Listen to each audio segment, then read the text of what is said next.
Frères, ce que Dieu désire le plus dans notre vie, c'est être en relation avec nous. Et la Bible dit que Dieu a créé l'homme pour vivre en communion avec lui. C'était Adam. Et Adam et Ève ont vécu une relation profonde avec le Seigneur, dans laquelle Dieu leur rendait visite chaque jour. Et c'était une relation remplie de la gloire de Dieu.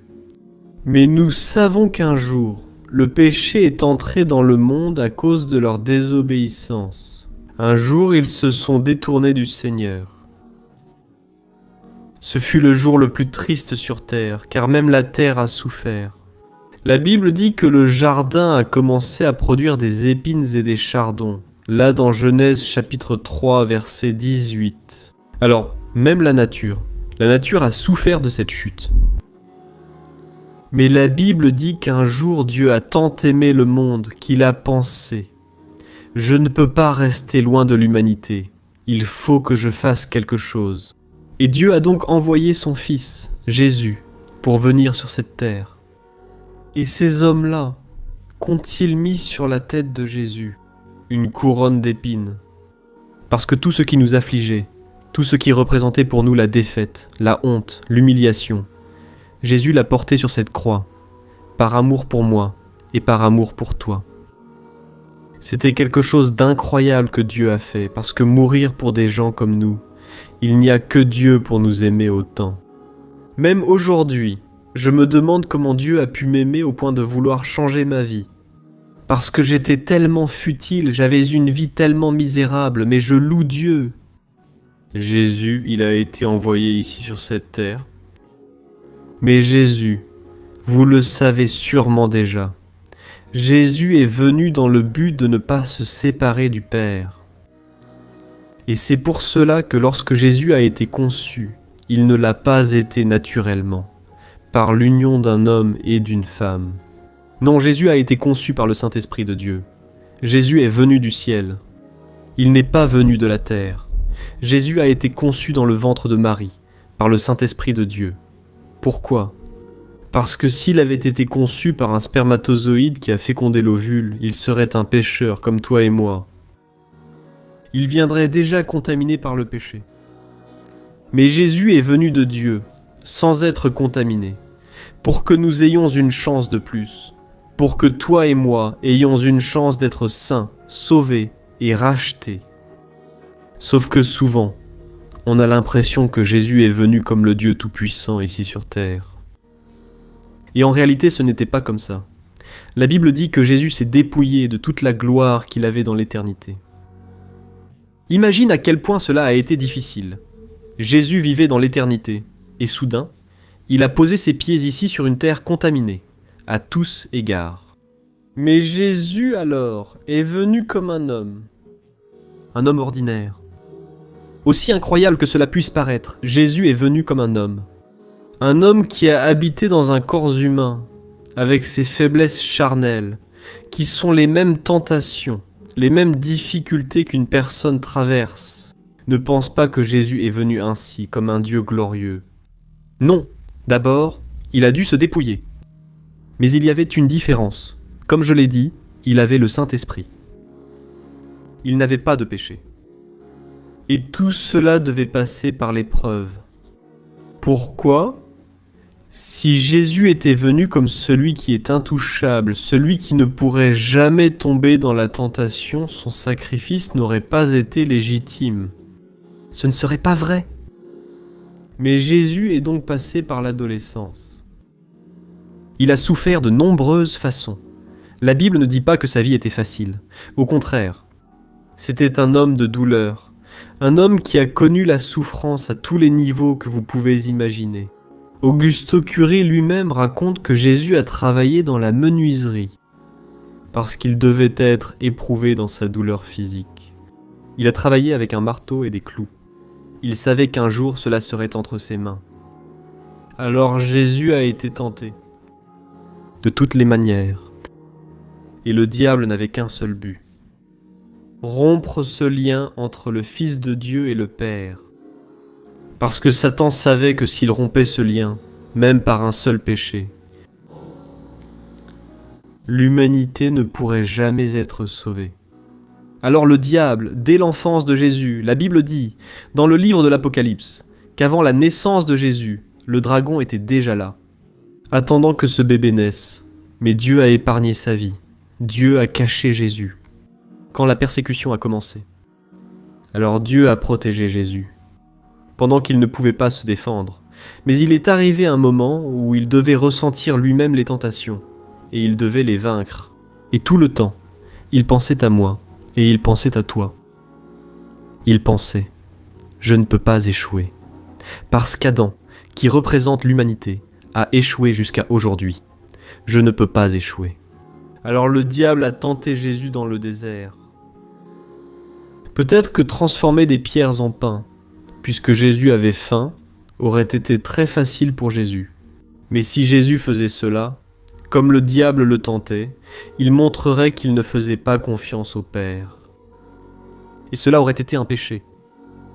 Quand Jésus a été tenté de se jeter du haut de cette falaise, le diable a parlé. Il a utilisé la Bible et a dit « Les Écritures nous disent que les anges vont te protéger. » Mais Jésus a pensé « Si je fais ça, les anges me rattraperont sûrement sans problème. » Mais je ne serai pas en train de faire confiance, de placer ma foi en Dieu. Je serais en train de renier mon Seigneur en écoutant la voix de l'ennemi. Alors Jésus savait que sa situation était très grave, mais il est allé jusqu'au bout, et Dieu l'a alors honoré. Et à partir de là, il était prêt pour le ministère, à travers de nombreuses tentations et épreuves. Mais le temps passait, et lorsque Jésus a commencé son ministère, ses luttes sont vite arrivées aussi, notamment avec les religieux de l'époque. Les pharisiens, les sadducéens, ces hommes qui se disaient connaisseurs de la parole. Parce que si tu connais la parole seulement à la lettre, tu peux très bien être la voix du diable pour éloigner les gens de l'essence qui est Jésus-Christ. Et ces hommes étaient la voix du diable. C'étaient des hommes que Jésus lui-même a dit « Écoutez, vous courez un très grand risque spirituel, parce que vous restez à la porte du ciel, et vous n'empêchez pas seulement les gens d'entrer, mais vous n'entrerez pas non plus. » Alors Jésus s'est opposé à eux tout le temps, parce qu'il ne connaissait pas vraiment Dieu. Il ne connaissait que la lettre. Et la lettre tue. La loi, lorsque Dieu a créé la loi dans l'Ancien Testament, il l'a donnée à Moïse. Il n'a pas donné cette loi pour nous apporter la vie. Parce que personne jusqu'à aujourd'hui n'a réussi à accomplir cette loi. Seul Jésus y est parvenu. Cette loi visait à ce que l'homme admette. Je n'y arrive pas. Le niveau d'exigence que Dieu a pour moi est très élevé. Je n'atteindrai jamais ce niveau spirituel. Alors, le but de la loi est de nous orienter vers le Christ. Mais ces hommes n'avaient que la loi en eux. Et ils mettaient Jésus à l'épreuve tout le temps. Mais ce n'était pas à eux. Le diable était derrière tout cela, car la Bible dit que notre lutte n'est pas contre les hommes. Votre lutte n'est pas contre votre mari qui ne veut pas venir à l'église. Ce n'est pas contre votre fils qui parfois vous désobéit, contre votre patron ou employé. Notre lutte est contre le diable. Et tout ce qu'il veut, c'est nous couper de Dieu, nous séparer de Dieu. Mais Jésus, grâce à Dieu, a tout vaincu. Il a été tenté en toutes choses. Mais il a tout vaincu. Gloire à Dieu pour cela. Et Jésus a dit, « Vous aussi, vous traverserez des épreuves et des tribulations.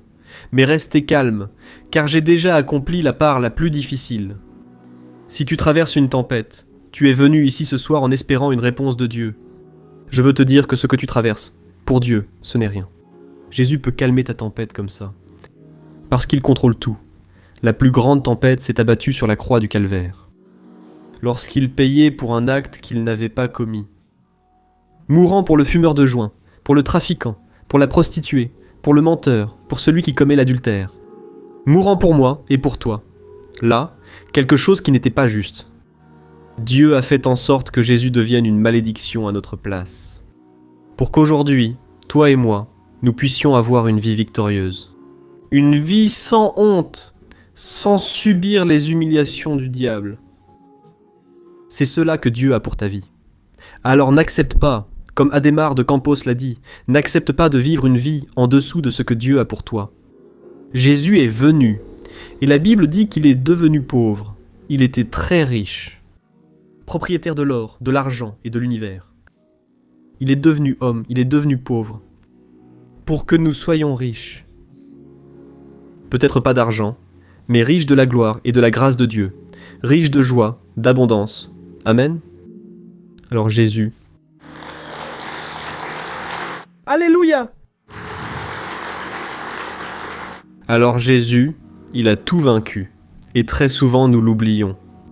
Et maintenant, nous avons encore une promesse. Non seulement il a vaincu, mais maintenant, nous allons vaincre avec lui. Il a dit, si nous souffrons avec le Christ, nous régnerons aussi avec lui. Tu peux être tranquille. Si tu traverses une épreuve, et dans cette épreuve tu es avec le Christ, cela va t'apporter encore plus de gloire, plus de bénédiction dans ta vie, plus de croissance. Tu ne feras que prospérer. Pendant de nombreuses années de ma vie, après ma conversion, je questionnais Dieu. Seigneur, mais pourquoi est-ce que je traverse tant d'épreuves comme ça ? Et je me souvenais de ce passage du livre des Proverbes qui dit « Le chemin du juste est comme la lumière de l'aube, qui brille de plus en plus jusqu'à ce que le jour soit parfait. » Et je prenais cette parole pour moi, et je pensais, même si à mes yeux, tout semble empirer. En réalité, la parole de Dieu dit « Mon chemin devient de plus en plus éclairé. » Parce que j'ai l'Esprit Saint de Dieu. Alors j'en suis sûr. Ceci va se transformer en bénédiction dans ma vie. Alors, si nous voulons vaincre maintenant, il y a une condition. Tu as reçu le salut gratuitement. Tu n'as rien fait, frère, tu n'étais même pas encore né. Mais Jésus a payé il y a 2000 ans. Il a déjà remporté la victoire pour toi. Mais il y a maintenant une condition si tu veux gagner. Avec le Christ, maintenant tu dois prendre Jésus comme modèle. Tu dois maintenant marcher avec le Christ, parce que si tu marches loin de lui, frère, la défaite sera grande. Jésus a dit lui-même, « Regarde parmi toutes les paroles de ce sermon sur la montagne. Si vous ne les appliquez pas, vous serez comme un homme ayant bâti sa maison sur le sable. Et le jour où la tempête viendra, le jour où les vents forts souffleront, cette maison s'effondrera, et grande sera sa ruine. Mais en même temps, si vous mettez en pratique ce que je dis ici, vous serez comme celui qui a construit sa maison sur le roc.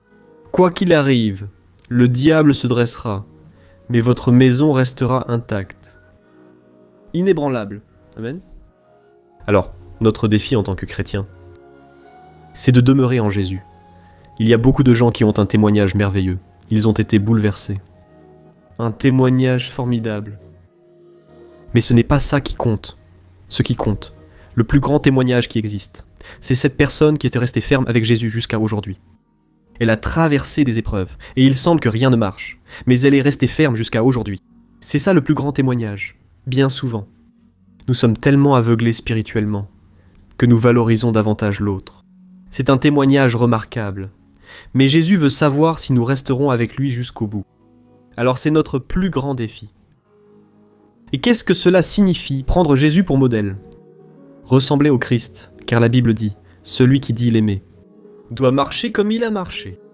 L'apôtre Paul lui-même a dit « Regardez, imitez ma façon d'agir, car moi j'imite Jésus. » Alors, qu'est-ce que cela veut dire, imiter Jésus ? Il suffit de regarder pour voir. Comment était la vie de Jésus ici sur terre ? Si tu veux connaître la volonté de Dieu pour toi, la Bible dit que Jésus était l'expression exacte de ce qu'est Dieu. Alors la façon d'agir de Jésus, la façon dont Jésus entrait en relation avec les gens, la façon dont Jésus réagissait face aux problèmes, c'est ainsi que nous devons essayer d'agir. Ce n'est pas facile. Je ne suis pas là pour accuser. Cela commence par moi. J'ai besoin de suivre Jésus. C'est pourquoi j'ai choisi ce thème pour le message d'aujourd'hui. Tournons nos regards vers le Christ. Amen. Alors, comment Jésus réagissait-il lorsque des problèmes survenaient ? L'apôtre Pierre a dit que, tout d'abord, Jésus ne ripostait pas. Quand quelqu'un parlait contre Jésus, il ne ripostait pas, contrairement à nous. Aujourd'hui, on voit ça sur Internet. Je suis un peu habitué à ça sur Internet. Parfois, je publie une vidéo ou un message que beaucoup de gens n'aiment pas ou ne partagent pas. Ils commencent déjà à me traiter de faux prophète. Ils commencent à me traiter de tous les noms, à m'insulter. Oh, pasteur voleur, pasteur escroc. Mon envie, c'est quoi ? Riposter.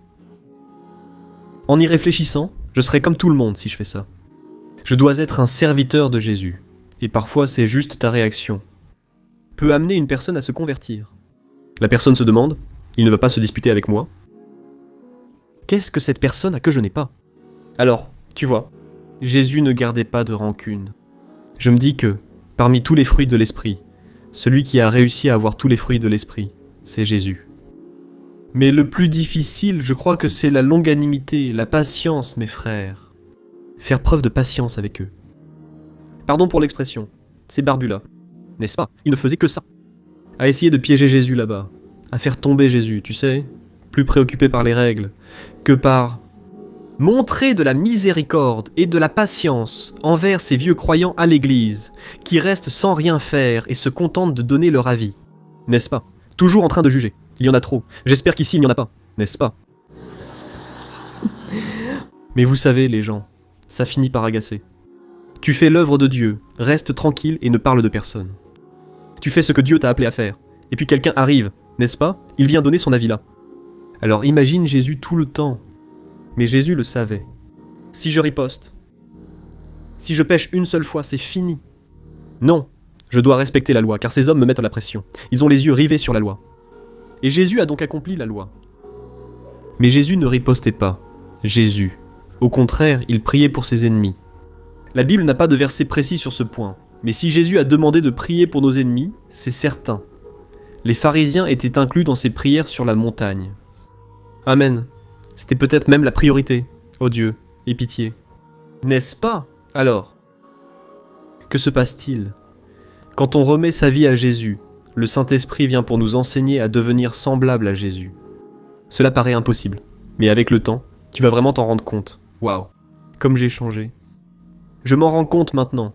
Après tant d'années à l'église, je vois le changement. C'est parce que lorsque nous remettons notre vie à Jésus, notre relation avec Dieu est restaurée. Tu étais mort, tu ne le savais pas, mais tu étais mort dans tes péchés. Mais désormais, quand Jésus est venu, un événement spirituel a eu lieu, peut-être physique, dans ce monde matériel. Rien ne semble avoir changé, mais il s'est passé quelque chose. Je me souviens avoir donné ma vie à Jésus et ressenti une immense joie. Et la première chose que j'ai faite a été de commencer à prier pour mes proches, tout ce qui était perdu. Tu sais, loin de Dieu, j'étais le seul là-bas qui avait entendu la parole de Dieu. Nous venions d'autres religions, mais cela m'est venu très fort dans mon cœur, parce que Dieu a mis cela en moi, ce désir de prier pour les autres. Alors, quelque chose de surprenant se produit. La personne qui parle ainsi, je ne sais pas. Je ne me souviens pas s'il y a eu un jour dans ma vie où quelque chose comme ça s'est produit. Tu dois y repenser, parce que la conversion, c'est quelque chose. C'est quelque chose d'impactant dans la vie d'une personne. Peut-être que tu ne vas pas pleurer, peut-être que tu ne vas rien ressentir, mais c'est quelque chose qui change à l'intérieur de toi. Quelque chose. Tu étais mort, et maintenant tu es revenu à la vie. Alors, Jésus, il commence à devenir ton modèle. Son exemple. Tu te passionnes, d'où le premier amour. La première personne que tu aimes, c'est le Seigneur Jésus. Tu ne sais même pas ce que dit la Bible. Tu ne comprends rien à la Bible. Tu ne sais même pas prier. Alors, Mélord, tu deviens passionné. Parce que tu regardes la croix. Tu dis, mon Dieu, c'est moi qui devrais être sur cette croix. Et Jésus y est allé. Quel amour est-ce donc? Tu restes là. Cela peut être caché. Tu sais, je me souviens que ma sœur, je lui parlais de Dieu. Ma sœur, Spirit, pratiquait la psychographie. Ma sœur. Elle avait un vide dans son âme. Je lui parlais, mais cela semblait inutile. Un jour, elle est allée seule à l'église. Je n'y habitais pas. Là-bas, j'étais parti à Belo Horizonte, pour étudier au séminaire. Dieu, alors. Il a touché le cœur de ma sœur, à travers la louange, Dieu Tout-Puissant. Mais c'était un culte, frère, où il n'y a même pas eu de prédication correcte. C'était un culte très simple, le plus simple possible.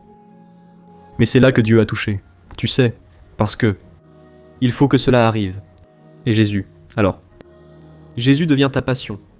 Et tu commences à grandir. Avec Jésus, je me souviens que j'avais 18 ans quand je me suis converti. Je suis devenu très passionné et suis allé au vidéoclub. C'était pour un certain film. De Jésus. La femme a dit, il y en a un là-bas, mais ce film était très ancien. C'est celui qui est le plus célèbre, qui a déjà été diffusé, dans le monde entier. Je me souviens bien, frère. J'ai passé tout le week-end à regarder ce film. Je pleurais. En voyant ça, j'ai dit, les gars, mais on dirait qu'il me parle. Les gars, comment ai-je pu perdre autant de temps de ma vie? Les gars, comment Jésus peut-il être aussi merveilleux? Et pourquoi certains ne veulent-ils pas le connaître? Parce que Jésus est devenu mon premier amour. Mais là, il y a un problème. Tu te souviens que j'ai parlé du diable? Le diable veut t'éloigner. Lui, il n'a pas réussi à vaincre ça. La première défaite est déjà déclarée. Jésus est entré dans ta vie. Et voilà. Mais maintenant, il va t'empêcher d'en profiter. De tout ce que Dieu a pour ta vie. Tu sais? Alors, c'est normal. Que le croyant passe par des épreuves. C'est normal. Mais vivre toute une vie. Avec une vie marquée par la défaite. Une vie où tu n'arrives pas à avoir tes émotions saines, guéries. Quelque chose ne va pas. Et c'est peut-être parce que tu es loin de Jésus. Alors, c'est ça le problème, avec le temps. Souvent, oui. C'est important. Tu finis par aller à l'église. Mais parfois, tu vas dans une église. Et là, il semble que les gens commencent à t'influencer, plus que Jésus. Quand tu étais seul avec Jésus, je ne suis pas contre l'église, au contraire. Je suis totalement pour.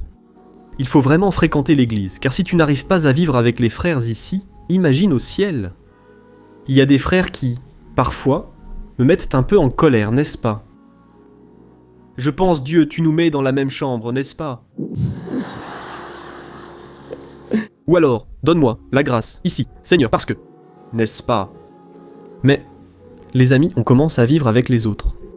On commence à fréquenter des responsables qui parfois ne sont pas unis à Jésus. Et tu te souviens de ce que j'ai dit à propos de Paul? Paul a dit, vous pouvez m'imiter, car moi, j'imite Jésus. Parce que je suis bon? Non. C'est parce que j'imite Jésus. Mais malheureusement, nous vivons cette crise. Il n'y a pas de leadership, tu sais. Bien sûr, Dieu a les siens. Il y a un reste fidèle. Mais nous vivons une crise de leadership.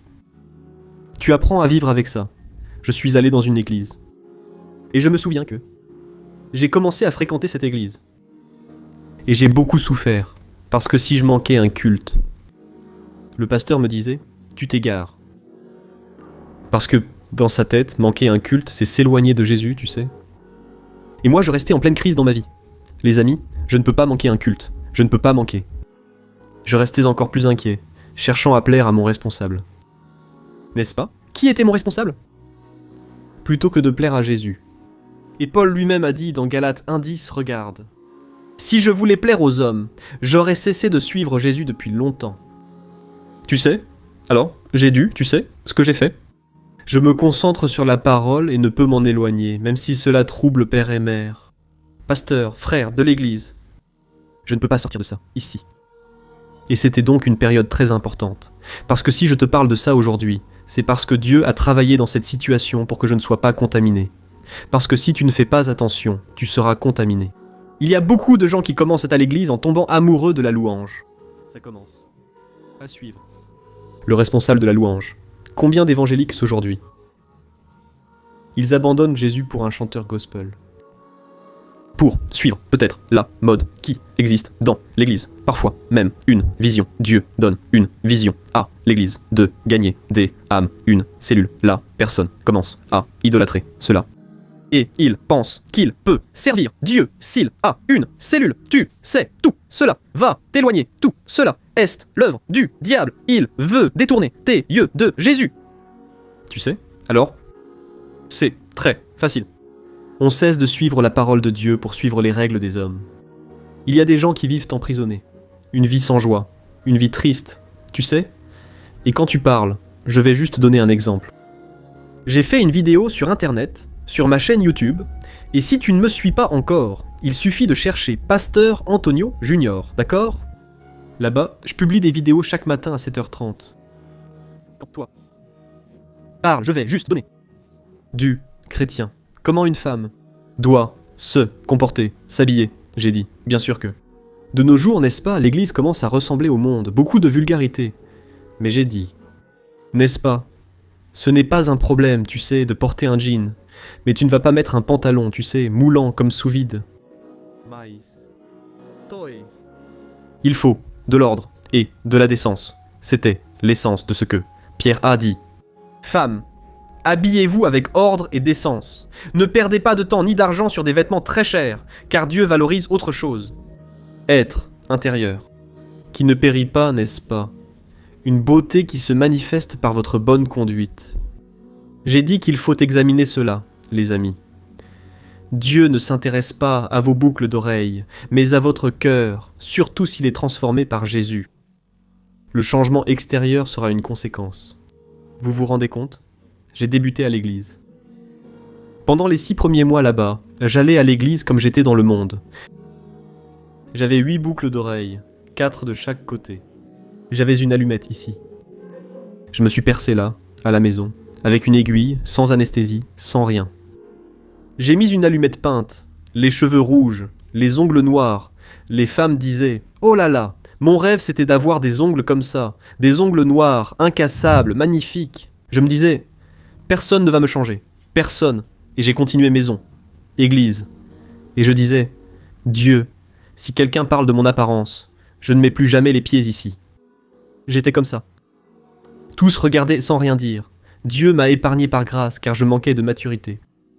Je manquais de maturité. M'éloigner de Jésus était simple. Un jour, je louais des DVD, tu vois, car je voulais en regarder. C'était à Franca, São Paulo, où je vivais. J'ai loué un DVD de Silas Malafaia. Comme il y avait du monde et déjà du brouhaha, certains disaient « Il va garder ce look » et d'autres « Chanter la louange ». N'est-ce pas? Tout le monde regardait.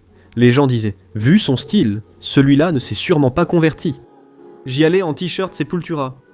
C'est juste pour que vous compreniez. Et là, j'ai loué le DVD de Silas Malafaia. C'était à peu près comme ça, les 15 caractéristiques de David. Et plusieurs personnes disaient « Jus, n'enlève même pas cette casquette ». Je mets la casquette, couvrant le sourcil pour qu'on ne me voie pas vraiment. Mais j'avais déjà Jésus en moi. Regarde ça. J'ai dit « Dieu, si certains veulent changer mon apparence, tu utiliseras cette prédication.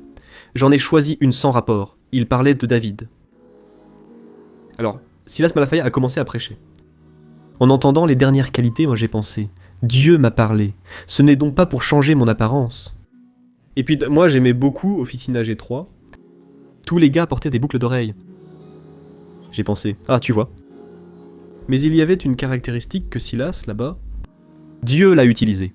Il a dit « David avait une caractéristique très répandue, que nous devons aussi chercher à avoir, que nous devons aussi rechercher. » David était un homme que tout le monde aimait. Les femmes, les enfants, les personnes âgées. Todo mundo é apaixonado em Davi. Eu falei, nós temos que ser assim, gente. Podemos ser crente e tal, né, tá? Naquela hora o Espírito Santo falou comigo. Tem alguém que está se desagradando do seu modo de vestir? Na hora eu pensei, vixe. Tout le monde, beaucoup de gens. Frère, je sais que j'ai pleuré. Le Saint-Esprit était en train de me toucher. Renonce à ça. Peut-être que ce n'est pas un péché, mais pour ce que j'ai pour toi, je veux que tu touches des gens de tous horizons. Renonce à ça. Frère, j'ai enlevé mes boucles d'oreilles. J'ai tout rassemblé et je l'ai jeté dans les toilettes. Et j'ai tiré la chasse d'eau. Moi, gloire à Dieu. Dieu m'a parlé. Je le savais, je le sentais. Quand quelqu'un est transformé par le Saint-Esprit, il est normal qu'elle change. Mais pour revenir au sujet, j'ai mis cette vidéo et on continue de m'insulter. Vous savez pourquoi? Ce sont des personnes qui ont appris avec la religion, qui ont été très bien endoctrinées dans la religion, mais qui connaissent peu de Jésus. Et elles s'inquiètent pour des petites choses. Le plus important pour Dieu, ce n'est pas cela, les amis. Cela rend juste la personne orgueilleuse, pensant « Grâce à Dieu, je ne fais pas comme un tel ». Elle devient alors orgueilleuse. Et cela l'éloigne de Jésus. Donc il y a beaucoup de choses qui nous éloignent du Seigneur Jésus. Et ces règles d'homme, c'est terrible mes frères. Ne laissez personne vous emprisonner. Amen. Jésus est venu t'apporter la libération. Alléluia. C'est pour la liberté que le Christ nous a libérés. Et ne retournez plus sous un joug d'esclavage. C'est ce qui est écrit là, Galates 5, on amène. Gloire à Dieu, mais il n'y a pas que les choses extérieures qui nous éloignent de Jésus, si nous ne protégeons pas le cœur. C'est là que coulent tous les domaines de notre vie. On s'éloigne aussi du Seigneur. Alors Jésus savait, je dois protéger mon cœur, quand je reste silencieux. Et que quelqu'un parle mal de moi. Je vais faire confiance à Dieu pour qu'il fasse justice, car il est juste. C'est ce que Jésus a fait. Il avait confiance. Je ne suis pas venu pour condamner, parce que si je voulais, Dieu pourrait envoyer le feu ici, et ce serait fini, mais je ne suis pas venu pour cela. Je suis venu pour sauver. Jésus se concentra alors. Tu sais, sur les personnes qui méritaient son attention. Peu importait la personne ou son passé, Jésus, touché par la sincérité, disait « C'est pour toi que j'accorde mon attention ». Jésus s'est concentré sur l'essentiel. Il y a eu un moment où un homme est venu voir Jésus et lui a dit « Jésus, règle l'affaire que j'ai en justice. Mon frère veut me prendre mon terrain. » Et Jésus s'est tourné vers lui et a dit « Tu penses que je suis venu sur cette terre pour ça? Tu comprends? Je suis venu chercher les brebis perdues d'Israël. » Alors Jésus n'a pas, au moment où il savait, « Je ne peux pas me détacher de mon Père. » Gloire à Dieu. Alors, c'est le plus grand danger. Si tu laisses une peur, comme Pierre lui-même, lorsqu'il marchait sur les eaux, une peur, l'a détourné de l'essentiel, et il a commencé à couler. Combien de fois ai-je chuté? Avec Dieu, je ne me suis jamais éloigné. Totalement, Jésus. Mais j'ai commencé, tu sais quoi? À suivre de loin. C'est ce qui se passe généralement quand une personne a une vraie conversion. Elle ne s'éloigne jamais de Jésus, mais elle commence à suivre de loin. Et c'est là le grand danger. Et la Bible dit que, quand Jésus commençait à souffrir, le dernier châtiment, il a commencé à être frappé. Ils ont craché sur son visage, ils ont mis la couronne d'épines. Pierre, à ce moment-là, il a vu. Et peu avant, il avait dit, « Jésus, s'il le faut, j'irai jusqu'à la mort. » Maïs. Au moment où il a vu que la situation devenait vraiment difficile, il a renié Jésus 3 fois. Mais la Bible dit quelque chose d'intéressant. Il n'a renié Jésus 3 fois que parce qu'il suivait Jésus de loin. Alors, voici ce qui arrive dans notre vie quand on commence à suivre Dieu de loin. Nous commençons à trébucher dans notre vie. La Bible dit, pour revenir à David, David était un homme de combat, un homme de guerre, un homme victorieux. Dieu lui donnait la victoire chaque fois qu'il combattait. Mais il y a eu une bataille où il s'est dit « Je suis un homme de Dieu. Pourquoi devrais-je encore payer le prix? Laisse-moi rester dans mon palais. » Et quand il est resté seul dans ce palais, il a vu une femme en train de se baigner. Mais cette femme était mariée. Dès ce moment, il a commencé à trébucher, tu sais. Une fois Dieu m'a parlé, mon frère. Je demandais à Dieu quand je m'étais égaré, car il me semblait avoir perdu ce premier amour. J'ai perdu l'envie de chercher le Seigneur, et Dieu m'a montré ce passage. C'est quand tu as cessé de te battre. Tu sais? Alors, David, il a fini par tuer cet homme. Il a couché avec cette femme. Tu sais? Il a payé un prix très élevé pour s'être égaré, pour avoir commencé à suivre le Seigneur de loin. Et Pierre a commencé à suivre le Seigneur de loin. Et il a fini par le renier 3 fois. Imaginez la honte, frère. Nous renions Jésus tout le temps. Mais Pierre était là tout le temps avec le Seigneur. Tu sais alors, combien de fois nous le renions? Et c'est fini. Si nous avions une vision à rayon X, tant de péchés cachés seraient visibles en nous. Beaucoup de gens ne parviennent pas à renoncer à l'adultère, abandonner la pornographie. Tant de péchés. Tu avais déjà vaincu ces péchés qui t'asservissent à nouveau. Pourquoi sont-ils revenus? Parce qu'à un moment donné, tu suis Jésus de loin. Et Dieu veut te rapprocher de lui ce soir. Amen. Gloire à Dieu. Alors, si nous voulons.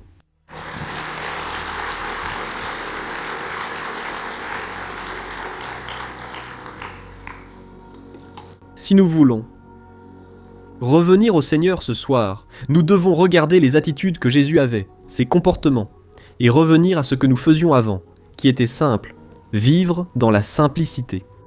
Tu sais, et détourner nos yeux de tout ce qui pourrait nous éloigner du Seigneur. On pourrait citer de nombreux exemples des actions de Jésus ici, sur la terre, comment Jésus accomplissait ses miracles. Mais ce soir, j'aimerais que nous nous concentrions sur une seule chose, les prières que Jésus adressait. C'est exactement pour cela que je suis venu ici ce soir, pour que nous recommencions à prendre Jésus comme modèle, car Jésus était un homme de prière, et les prières de Jésus étaient tellement différentes des nôtres. Pour la personne. Ceux qui étaient avec Jésus tout le temps ont dit « Jésus, apprends-nous à prier, parce qu'il semble que nous prions. Il semble que nous, que... » Não passa do teto, mas a sua, Deus te atende o tempo todo, que isso? Parece... Para a descrição dos evangelhos, você não vê... Pour que... No escondido, no secreto. Jésus restait sur la montagne, alors qu'à São Paulo, c'est difficile, non? Aller à la montagne. Mes frères participaient aux veillées. Ces jours-ci, le jeune homme de notre église nous rassembler les jeunes, ça fait un moment, et on a invité cette personne plus âgée. On lui a dit « Viens ». Avec nous, il a répondu « Non, la veillée, c'est pour les jeunes. Je ne vais plus à ce genre de choses, vous comprenez, frère ?» Allons-y, Amen, parle Dieu. Alors, les amis, revenons à être comme Jésus. Je pourrais citer beaucoup de passages ici qui disent « Jésus s'est retiré pour prier. Jésus est sorti du milieu de la foule. Il est allé prier à l'aube. » Il avait un moment avec Dieu, et il savait que ce moment-là allait déterminer toute sa journée. Il ne priait même pas en public, il disait juste « Sois guéri ». Dieu lui parlait déjà. Tu te souviens de ce que j'ai dit ? Jésus n'était pas tout-puissant quand il est venu ici. Il s'est vidé de son omnipotence et de son omniscience, d'accord ? Jésus, il ne savait pas tout. Il ne savait peut-être pas ce qui se passait, mais il avait le Saint-Esprit. Alors il disait « Les amis, je ne fais que ce que mon Père m'a ordonné de faire. Si Dieu ne me dit pas de le faire, je ne le fais pas. » Il était guidé à 100% par le Saint-Esprit, mais il n'a pu vivre qu'à ce niveau. Spirituellement, grâce à ses prières, il ne se déconnectait pas, il savait. Je peux être épuisé de fatigue, mais ma relation avec le Père est la chose la plus importante. Donc, pour chaque décision qu'il devait prendre, il priait d'abord. Il savait que, lorsqu'on agit selon la chair, le cœur est trompeur.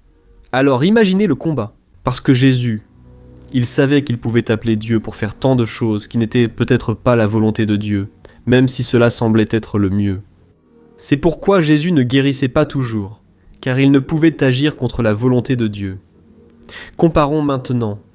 Je ne serai pas long, d'accord, frères ? Nous sommes déjà bien avancés ici, mais nous allons comparer nos prières avec celles de Jésus. La première chose que vous devez comprendre, c'est que Jésus priait beaucoup, et ce n'était pas seulement 1 heure. Non, c'était vraiment beaucoup. Je voudrais que vous ouvriez avec moi dans Hébreux chapitre 5. Hébreux chapitre 5 verset 7. Pendant les jours de sa vie sur la terre, Jésus a offert des prières et des supplications avec de grands cris et des larmes à celui qui pouvait le sauver de la mort. Il a été exaucé à cause de sa soumission respectueuse. Ici, quand il en parle, cela donne l'impression qu'il fait référence à cette prière que Jésus a faite là-bas au Gethsémani. Jésus a pleuré à chaudes larmes, il a sué du sang.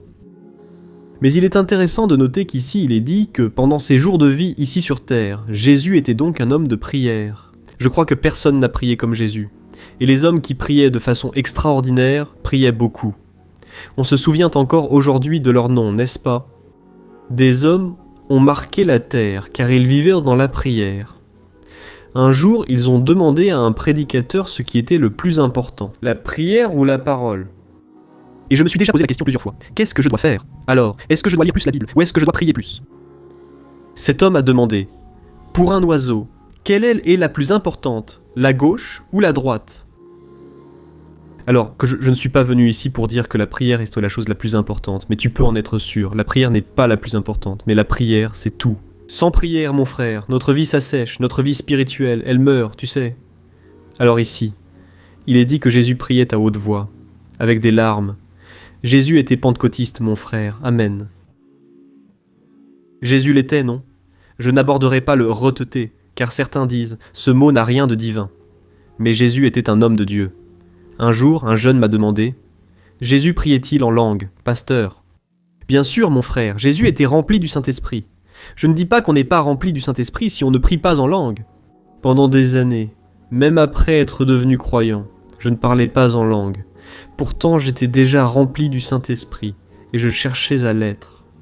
Mais tu dois comprendre, ce n'est pas ce genre de prière auquel on est habitué. Tu fais tout dans ta journée, tu cherches d'abord tout le reste. Puis, à la fin, au moment de dormir, tu te souviens du royaume de Dieu, alors tu dis « Oh Dieu, que Dieu bénisse », puis tu dis « Amen », et le lendemain, tu finis déjà par t'endormir. Ce type de prière, mon frère, ne sert à rien si tu veux recevoir quelque chose de Dieu ou qu'il agisse dans ta vie. Désolé, mais c'est parce que les gens ne prient pas, ne veulent pas consulter Dieu, et c'est peut-être pour ça. Ils suivent Jésus de loin, car il n'y a pas d'autre moyen. Quand tu t'approches de Jésus, ta vie spirituelle, tes prières commencent à devenir plus fréquentes. Tu ne veux pas t'éloigner de lui, et l'une des choses qui nous fait le plus nous éloigner de nos jours. C'est cette question du genre « Ah, ça n'a rien à voir, ah, mais tout le monde le fait. Tu sais, quand tu commences à être entouré de beaucoup de croyants charnels, tu commences à penser « j'en doute ». Un jour, un croyant m'a dit « je le sais, il n'y a aucun homme qui ne trompe pas sa femme, c'est comme ça. Mec, tu es arrivé à un niveau, tu sais. » Alors tu côtoies tout le temps ces croyants charnels. C'est difficile de garder une vie spirituelle, entouré de gens qui ne s'y intéressent pas. La veillée de prière, c'est pour les vieux ou les jeunes, tu vois. Tu commences à être contaminé par ces choses, et alors tu ne pries plus. Donc, c'est le premier point. Jésus priait beaucoup. Je me rappelle qu'à mon appel au ministère, Dieu m'a parlé par une personne qui ne m'avait jamais vu, une petite dame. Très simple. La femme de ménage propriétaire de l'appartement où nous étions hébergés. Pourtant, je n'ai jamais vu quelqu'un d'aussi rempli du Saint-Esprit. Cette femme s'est tournée vers moi, a pointé son doigt et dit « Dieu t'appelle pasteur, je mets cet appel dans ton cœur. Tu gagneras beaucoup d'âmes et prêcheras dans tout le Brésil. » Elle a alors commencé à prophétiser. Et je pleurais, et je priais en langue, et Dieu me remplissait, tu sais. Alors j'ai commencé à me rappeler, quand est-ce que j'ai reçu cet appel de Dieu ? Quand j'étais en prière, c'était l'époque où j'ai le plus prié, je me souviens que j'ai réuni. J'étais avec un ami avec qui je priais, et c'est très important d'avoir quelqu'un pour prier avec toi. La Bible dit Pierre et Jean. Ok. Pierre, Jacques et Jean montaient à la 9e heure. Pierre et Jean, ils montaient pour faire quoi ? Pour prier ensemble, et qu'est-ce qui s'est passé ? En chemin, ils ont rencontré un homme qui ne marchait pas. Un homme qui avait des problèmes aux jambes, mais Dieu les a utilisés pour guérir cet homme. Alors Dieu a béni l'unité. Et j'avais un ami à moi qui s'appelait Itamar. On priait ensemble tous les soirs. On priait. Et un jour on s'est dit, écoute, aujourd'hui on va prier différemment. Tant que Dieu ne nous parlera pas, on ne s'arrêtera pas de prier. Tu relèves le défi ? Il a dit, j'accepte. On est monté dans le pick-up, on a garé la voiture dans le garage pour que ce ne soit pas dangereux, et on est resté là à prier.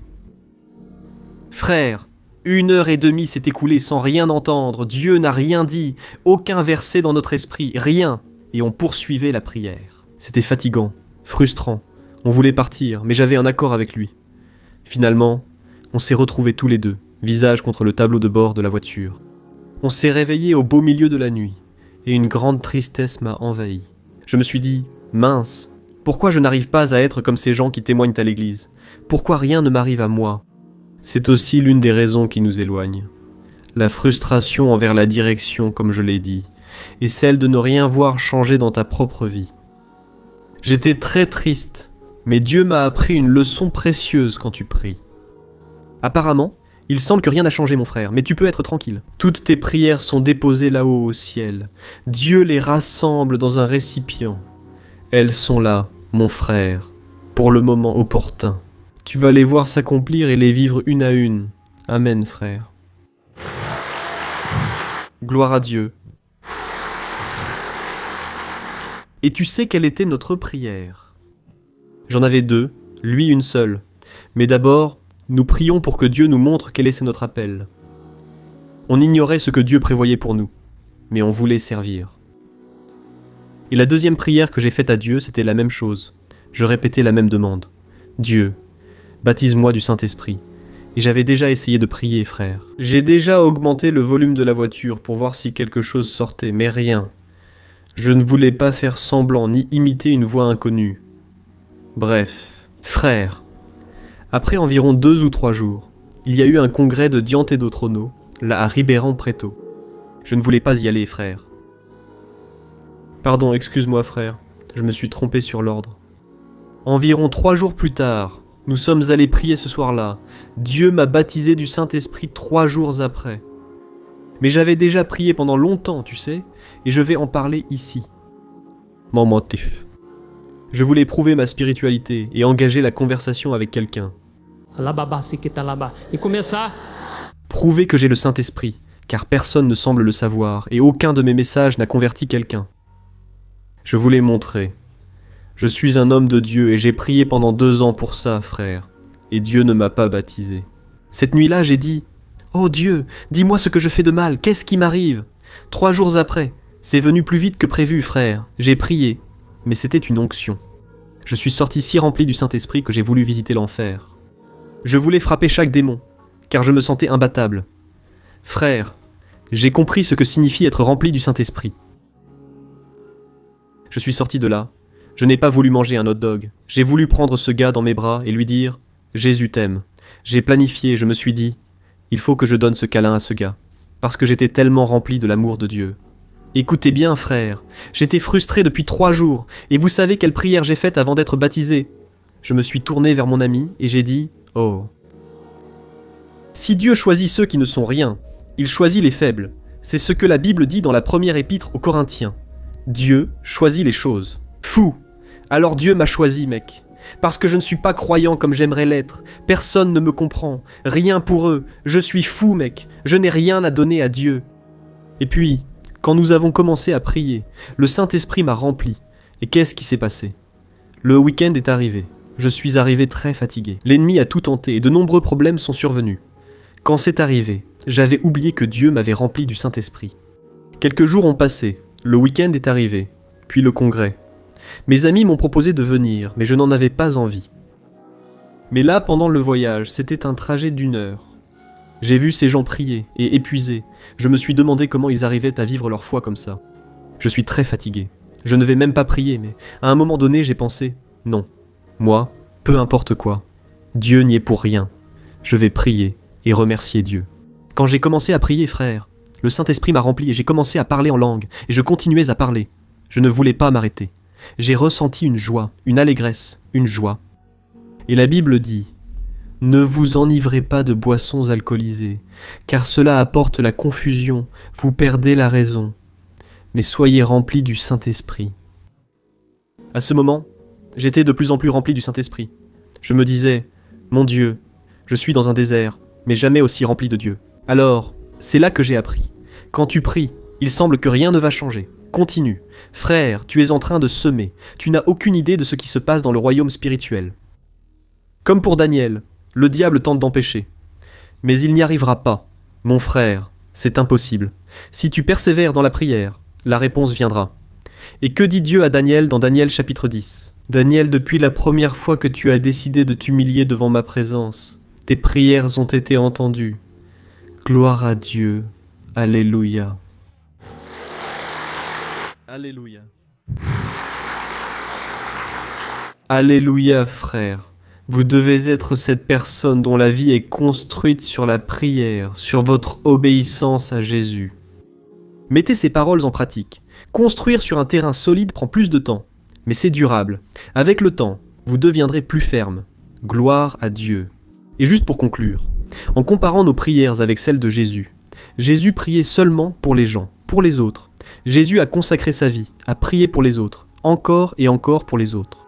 Nous voyons que Jésus montait sur la montagne pour prier pour Jérusalem, et il disait « Jérusalem, que Dieu ait pitié de vous. Vous ne voulez pas m'accepter. » Jésus pleurait. Il versait des larmes pour le peuple de Dieu.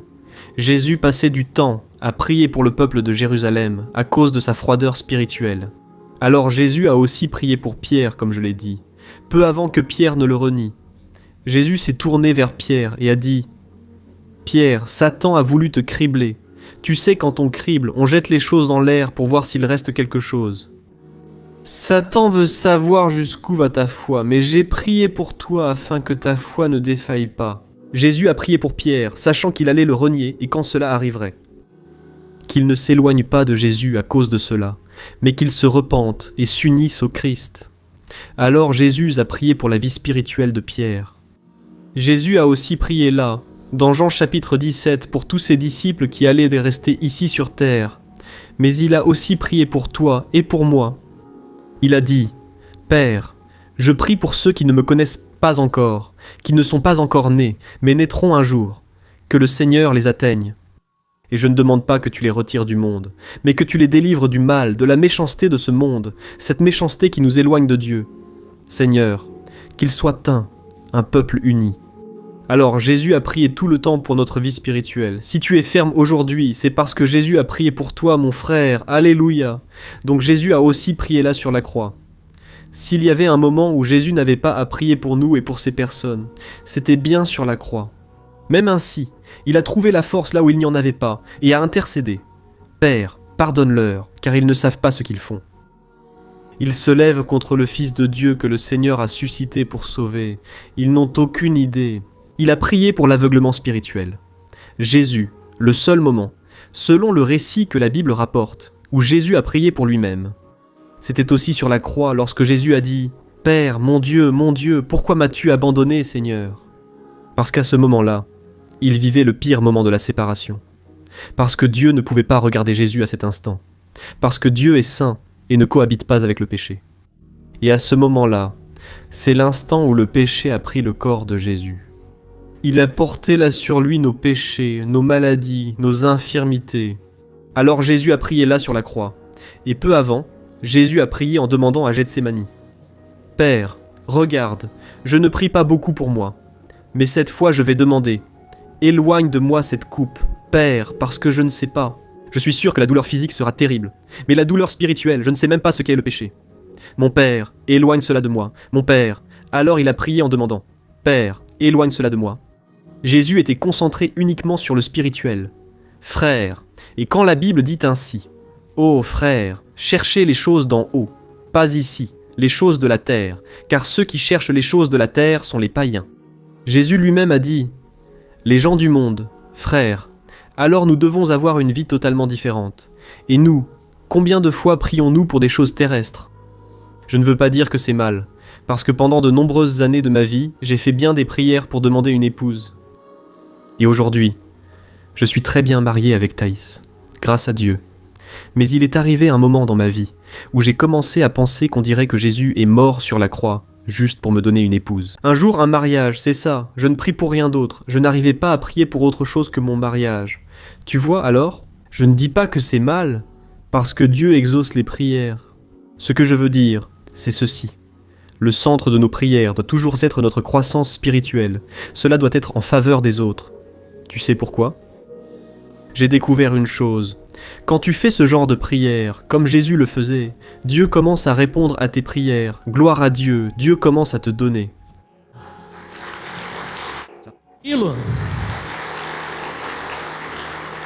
Gloire à Dieu, tu vas commencer. Je voulais tester ici pour que l'Église change sa façon de prier, d'accord ? Je sais que peut-être tu es venu avec un besoin, mais je veux te demander une chose. Prie un peu pour elle, mais prie beaucoup pour tes amis, pour tes frères et sœurs. Fais ce que Jésus a fait. Imitons le Christ. Tu sais ce qui va se passer ? Dieu va te donner ce que tu demandais. Et même ce que tu ne demandais pas, ce que tu n'as même pas rêvé pour ta vie. Dieu va commencer à déverser dans ta vie. Amen. Parce que la Bible dit ceci. Écoute, Psaume 30, Psaume. Fais du Seigneur tes délices. Préoccupe-toi de faire sa volonté. Tu sais, préoccupe-toi de plaire et d'adorer le Seigneur. Tu sais ce qui va se passer. Et il accordera les désirs de ton cœur. Alors, si tu cherches seulement les choses qui sont dans ton cœur, frère, Dieu peut te les donner, mais tu peux en être sûr. Dieu attendait plus. Il y a une chanson d'Apocalypse 16 qui dit ceci. Dieu attendait plus de ses propres héritiers. Dieu attend plus de nous. Nous devons prier comme Jésus priait. Arrêtez de toujours demander. Moi, je demandais pour tout, frère. Je ne vais pas mentir. C'est incroyable tout ce pourquoi on prie. Mais j'étais un nouveau converti. Mes cheveux ont toujours été très crépus. Je demandais à Jésus de bénir le shampoing. Ou Jésus, ou ce shampoing. Jésus, c'est après shampoing. Et je priais avec ferveur. Avant d'être croyant, j'étais très mystique. Un jour, si Dieu le veut, je raconterai mon témoignage. Mais, juste pour que vous ayez une idée, dans mon armoire, j'ai enlevé toutes les chemises que j'avais. Et j'ai mis des gnomes, des sorciers, des fées, tout ce qui était ésotérique. J'ai mis de l'encens là-dedans, ça brûlait toute la journée. À l'intérieur, ça sentait vraiment mauvais. Il y avait des cafards. Ma pauvre mère, hein ? Malheureusement, ça les rendait très tristes, mais j'étais très mystique, et mon rêve était de devenir sorcier, n'est-ce pas ? Beaucoup de gens disaient « Comment ça, devenir sorcier ?» Il y a beaucoup de gens qui cherchent sur internet comment devenir sorcier, comment faire de la magie noire. La personne ignore ce qu'elle demande ou fait, mais pas moi. Un jour, j'ai enterré une clé dans le jardin, et une femme évangélique qui travaillait chez nous était là. Elle m'a dit « Juninho, ne fais pas ça, tu ne sais pas ce que c'est. » Beaucoup disaient « Juninho, il n'y a plus de solution. » Une fois, elle a dit « Non, je m'en souviens très bien. Un jour, il sera un grand homme de Dieu, tu sais. » Mais moi, je jouais avec le danger, je faisais des jeux, comme celui du stylo, je faisais tout. Frère, et quand je me suis converti, je demandais à Dieu. Le Seigneur a dit qu'au nom de Jésus, Je peux tout faire. Je voulais éteindre la lampe au nom de Jésus, frère. Grâce à Dieu, Dieu n'a pas répondu à ses prières. Je visais la lumière et je disais, au nom de Jésus, tu vas t'éteindre maintenant, maintenant. Frère, si Dieu exauçait toutes nos prières, ce serait une tragédie, terrible, vous savez. Alors, avec le temps, j'ai commencé à réaliser, les amis, que nos prières sont très différentes de celles de Jésus. Jésus était très spirituel, et Dieu prenait bien plus soin de lui. Vous savez, alors, Dieu va prendre soin de vous d'une manière dont vous ne pourriez pas vous occuper vous-même. Concentrez-vous sur ce que Dieu a pour votre vie, et vous verrez Dieu multiplier. Il ne manquera jamais rien dans votre maison. Au contraire, vous verrez l'abondance. Ah, le problème est financier. Mon frère, Dieu peut ouvrir une porte, tout le monde sera surpris. Comment ça, tout le monde est en crise et toi tu prospères? Tu sais, parce que c'est la volonté de Dieu. Quand Dieu entre en relation avec l'homme, la parole elle-même dit, n'est-ce pas, que Dieu, regarde, je ferai une alliance avec eux pour les bénir et pour leur faire du bien tous les jours de leur vie. Dieu veut ton bien, mon frère. Dieu n'est pas mauvais ni un rabat-joie. Il ne t'empêche pas de réaliser tes rêves et désirs. Mon frère, c'est parce que Dieu a quelque chose de bien meilleur pour toi. Dieu a. Peut-être que Dieu est en train de t'épargner de la souffrance, de te délivrer, parce que Dieu te réserve un mariage et un ministère béni, tu sais. Mais je ne voyais pas. Et souvent nous ne voyons pas. Jésus lui-même a dit, « Si vous demandez du pain, je ne vous donnerai pas une pierre. » Je ne vais pas te donner quelque chose que je sais qui va nuire à ta vie. Je ne vais pas te donner, tu sais. Alors, crois que Dieu est ton Père et que Dieu veut te bénir dans tous les domaines. Et juste pour finir, mets à l'écran, s'il te plaît, Jean, chapitre 15, verset 7, que je vais te montrer comment avoir tes prières exaucées à partir d'aujourd'hui. Amen. Jean, chapitre 15, verset 7. Regarde ce que Jésus a dit. Si vous demeurez en moi et que mes paroles demeurent en vous, vous demanderez ce que vous voudrez et cela vous sera accordé. Alléluia. Tu sais pourquoi Jésus a dit ça? Gloire à Dieu. Tu sais pourquoi Jésus a dit ça? Parce qu'il veut te bénir. Il veut te combler de bénédictions. Tu ne pourras plus tout garder pour toi, tu devras partager. C'est ça que Jésus a dit. Je vous donne un chèque à signer. Vous pouvez demander ce que vous voulez. Il y en a déjà beaucoup qui se disent « Gloire à Dieu ! J'ai toujours voulu une voiture comme celle-ci, dernier modèle, charismatique. » Mais Jésus a dit « Si vous demeurez en moi et que mes paroles demeurent en vous. » Là Jésus savait, tu sais quoi? Jésus est resté tranquille. Si mes paroles sont en vous, n'est-ce pas, et que je suis uni à vous, je suis tranquille. Ce que vous me demanderez, je le ferai. Pourquoi? Je sais que votre cœur, premièrement, ne sera pas terrestre, ne sera pas futile, ne cherchera pas la gloire des hommes, juste pour montrer aux autres, non. Vous voudrez glorifier Dieu avec tout ce que vous recevrez. Vous voudrez partager, donner aux autres, bénir. Jésus savait, vous pouvez demander, car je vais donner, tu comprends. Mais souvent, notre motivation est mauvaise. Pendant de nombreuses années, frère, j'ai demandé à Dieu. Dieu, donne-moi le don de prophétiser. Donne-moi le don de guérir, j'ai demandé. Avec le temps, j'ai compris que souvent, ce n'était pas pour glorifier Dieu, mais pour me mettre en avant, à cause de mon sentiment d'infériorité. Personne ne me reconnaissait comme pasteur ou homme de Dieu. Du coup, je voulais souvent prouver que j'avais quelque chose de spécial, tu vois. Mais Jésus, non. Ces guérisons n'étaient pas pour se montrer, mais pour révéler qu'il était le Fils de Dieu, et surtout libérer les gens de la souffrance. Jésus pensait à la personne, tu comprends. Alors, bien souvent, notre motivation est mauvaise. Nous devons demander à Dieu de guérir nos motivations. N'est-ce pas ce que Jacques dit? Vous n'avez pas car vous ne demandez pas. Et quand vous demandez, c'est avec de mauvaises intentions, pour satisfaire vos plaisirs. Demande simplement, Dieu, utilise-moi dans cette cellule, chez moi. Seigneur, fais de moi une personne différente, un vrai homme de Dieu. Je ne veux plus qu'on me voie comme quelqu'un qui ne finit jamais ce qu'il commence, tu sais. À ma conversion, je priais. Dieu, je n'ai jamais travaillé. Mon père veut que je rejoigne son entreprise, mais non, Seigneur, donne-moi un emploi pour glorifier ton nom et donner un bon témoignage. Tu sais ce qui est arrivé? Mon père m'a réveillé à 7 heures du matin. Juninho, écoute, je sais que tu dors encore, mais j'ai une proposition. J'ai aussitôt cru qu'il voulait me faire travailler. Frère, j'ai prié 2 jours avant, et Dieu a répondu ainsi, car il veut que son nom soit glorifié, et que les gens voient nos bonnes œuvres. Et il a dit comme ça, Mais la proposition que j'ai pour toi, que j'ai à te faire, c'est de te donner tant par mois. Oh là, tout de suite, j'ai pris confiance, waouh, pour ce montant, j'accepte. Frère, j'ai commencé, tu sais, j'ai commencé à aimer ça, et à donner un bon témoignage, parce que Paul lui-même a dit que celui qui ne travaille pas ne doit pas non plus manger. Parce que ça donne un mauvais témoignage, tu sais. Alors, demande pour glorifier Dieu, et tu verras tes prières devenir plus efficaces. Au nom de Jésus, demeurer en Jésus signifie pratiquer ce qu'il a enseigné. Cela signifie vouloir glorifier le Père, tout comme Jésus l'a glorifié. Et tu vas commencer à être guidé par lui. Tes prières vont changer radicalement. Tu vas t'arrêter et te dire « Waouh, ça fait tellement longtemps !» Tu vas commencer à te rappeler « Ça fait tellement longtemps que je ne demande plus cela. » Et tu vas voir Dieu agir. Amen, frère. Gloire à Dieu, mais il y a cependant un dernier verset. Affiche-le à l'écran, s'il te plaît. 1 Jean chapitre 5. Il y a un verset très important que tu dois comprendre pour ne pas te frustrer non plus, qui dit 1 Jean chapitre 5, verset 14. Voici l'assurance que nous avons lorsque nous nous approchons de Dieu. Si nous demandons quelque chose selon sa volonté, il nous écoute. Et si nous savons qu'il nous écoute dans tout ce que nous demandons, nous savons que nous possédons ce que nous lui avons demandé. Gloire à Dieu. Alors vous allez comprendre que Dieu est souverain. Dieu est Dieu. Dieu n'est pas votre majordome. Vous n'avez pas à insister.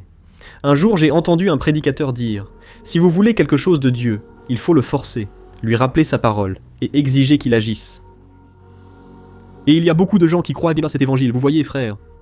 Alors ils vont à l'église juste pour chercher la bénédiction, comme si Dieu était un majordome. Dieu n'est pas ton majordome, Dieu est Dieu. Ici, il est écrit « Arrêtez et sachez que je suis Dieu ». Mais Dieu va faire beaucoup de choses, et tu dois comprendre cela. Alléluia. Tu dois comprendre qu'il y a le temps de Dieu. Il y a la bonté. La Bible dit « La volonté du Seigneur est bonne, parfaite et agréable. Il ne fera rien pour te nuire. Si quelque chose s'est mal passé aujourd'hui, c'était une protection. Tu pensais à quelque chose de plus grand. Tu as rêvé de quelque chose. Dieu a rêvé de quelque chose de bien plus grand. Amen. Gloire à Dieu. Je te demande de te lever pour que nous prions maintenant.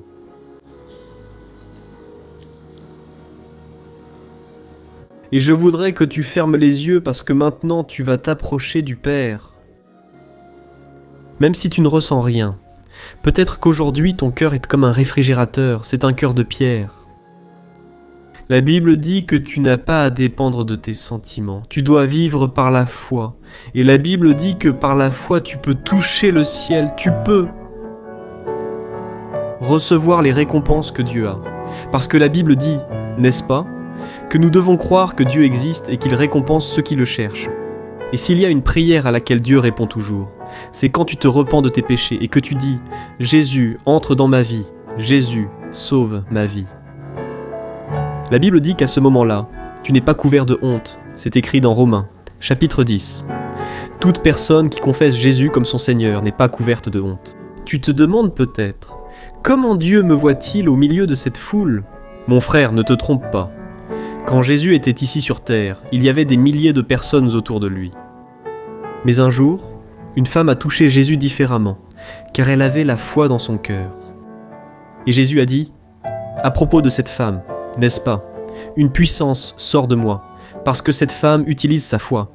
Alors, Dieu va venir du ciel, il va entrer dans ta vie ce soir. Si tu n'as jamais fait ta prière pour remettre ta vie à Jésus, c'est ton moment. Arrête de vivre loin de Jésus, parce qu'il t'a appelé depuis le ventre de ta mère. Dieu a un appel pour ta vie. Mais tu dois prendre un engagement aujourd'hui de renoncer à ta vie passée, de renoncer à tes péchés et de dire « Jésus, par amour pour toi. Je te demande pardon, Seigneur. Je renonce à mes péchés, à tout ce que j'ai fait de mal. Je te demande de pardonner mes péchés. » Jésus va entrer dans ta vie cette nuit. Ce sera le plus grand miracle que tu aies vécu. Alléluia. Alors ferme les yeux. Prions. Seigneur mon Dieu, mon Père, je veux te remercier pour cette nuit, Père. Tu es fidèle, mon Dieu. Je te remercie, Père, parce que tu nous as amenés ici. Et ta parole, Père, a été prêchée. Ta parole, mon Père, ne revient jamais. Il y a un but, dans le but qui est déjà dans ton cœur, et je te prie, Père, pour tous, Père, en faveur de ceux qui sont déjà fermes avec toi, mais surtout, en faveur de ceux qui se sont éloignés de toi. Jésus, entre dans cette vie, Seigneur, dans cette personne. Mon Père, cette personne est si froide spirituellement, n'a même plus la force de prier. Jésus, entre dans sa vie, Seigneur, comme tu es entré dans la mienne. Un jour, frère, commencez à demander à Jésus, vous qui n'avez jamais prié de votre vie, parlez-lui maintenant, car il va entrer. Il ne ment pas. Il n'est pas un homme pour mentir. S'il a promis qu'il va te sauver et qu'il va t'apporter la vie, et la vie éternelle, il le fera. Seigneur Jésus, entre dans la vie de cette personne venue d'ailleurs, ayant une autre religion. Seigneur, tu n'es pas une religion, mais le Fils de Dieu venu mourir à notre place. De la même manière que tu as restauré ma vie et l'as changée radicalement, change la vie de cette personne. Seigneur, cette personne dont la vie est troublée, mon Dieu, toute sa vie est en désordre. On dirait qu'elle traverse une tempête, prête à sombrer à tout instant. Seigneur, ô Dieu, cette personne qui pleure, cette personne qui n'a plus de force, Père, tu es le dernier recours. Cette nuit, je te demande, Jésus, entre dans son cœur maintenant. Entre, Jésus, dans les situations impossibles. Jésus, redresse les chemins tortueux, Seigneur, redresse les chemins de cette personne, Jésus. Fais une œuvre spirituelle, Seigneur, dans la famille de cette personne, Seigneur. Que si elle dit à sa famille qu'elle a changé, qu'elle va maintenant commencer à fréquenter l'église, qu'elle va commencer à suivre. Jésus apporte la paix, Seigneur Père, que tu viennes toucher le cœur des membres de la famille, qu'ils te désirent eux aussi, qu'ils viennent sur les chemins du Seigneur. Mon Dieu, au nom de Jésus, fais une œuvre dans cette famille, Seigneur, que toute la famille croie et soit sauvée, Seigneur, au nom de Jésus, Seigneur. Ô Dieu, regarde la misère de notre cœur, Père, car nous sommes misérables, pécheurs. Mais sors-nous de cette situation, Seigneur, relève-nous, Père, élève-nous, Père, sors-nous de ce fumier, Père, et place-nous parmi les princes de ton peuple, remplis-nous d'honneur. Mon Dieu, nous te demandons cela, Père, pour la gloire de ton nom, mon Père. C'est parce que nous n'avons pas d'autre issue que vous, Seigneur Jésus, Alléluia, Seigneur, et nous nous en saisissons maintenant, Père. Je crois que tu as reçu, Père, cette prière au nom de Jésus. Mon Père, je prie et je te remercie. Amen. Gloire à Dieu. Alléluia.